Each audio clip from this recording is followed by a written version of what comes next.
Hi! இன்னைக்கு நம்மளோட ஃபேமிலில இருக்கவங்க யாருக்கெல்லாம் விஷ் பண்ண சொல்லியிருக்காங்கன்னு வாங்க பார்க்கலாம். ஃபர்ஸ்ட்டு கீதா சிஸ்டருக்கு வந்து ஆக்சுவலா நேத்து பர்த்டே. அவங்களோட ஹஸ்பண்ட் திவாகரன், அவங்க பசங்க சங்கமித்ரா, யோகமித்ரன் 2 பேருமே விஷ் பண்ண சொல்லியிருந்தாங்க. Belated birthday wishes Geetha sister. Sorry நேத்து என்னால உங்களுக்கு விஷ் பண்ண வந்து முடியல. உங்கள மிஸ் பண்ணிட்டேன். நீங்க உங்க ஃபேமிலியோட எப்பவுமே ரொம்ப ஹேப்பியா வந்து இருக்கணும். கண்டிப்பா உங்களுக்காகவும் நான் வந்து ப்ரேயர் வந்து பண்ணிக்கிறேன்.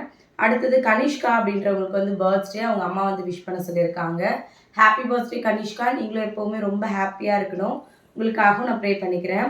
அடுத்தது விக்னஸ்ரீ அப்படின்றவங்களுக்கு வந்து பர்த்டே. அவங்களோட அப்பா, அம்மா சுபா, லோகேஷ் 2 பேருமே விஷ் பண்ண சொல்லியிருக்காங்க. Happy birthday Vigneshri. நீங்களும் எப்பவுமே ரொம்ப ரொம்ப ஹேப்பியா இருக்கணும். கண்டிப்பா உங்களுக்காகவும் நான் ப்ரே பண்ணிக்கிறேன். இன்னைக்கு யாரெல்லாம் பர்த்டே வெட்டிங் டே செலிப்ரேட் பண்றாங்களோ, எல்லாருமே ரொம்ப ஹேப்பியா இருக்கணும் அப்படின்னு சொல்லிட்டு எல்லாருக்காகவும் ப்ரேயர் வந்து பண்ணிக்கலாம். மறுபடியும் நாளைக்கு வாழ்த்துக்கள் பதிவுல பார்க்கலாம். Thank you.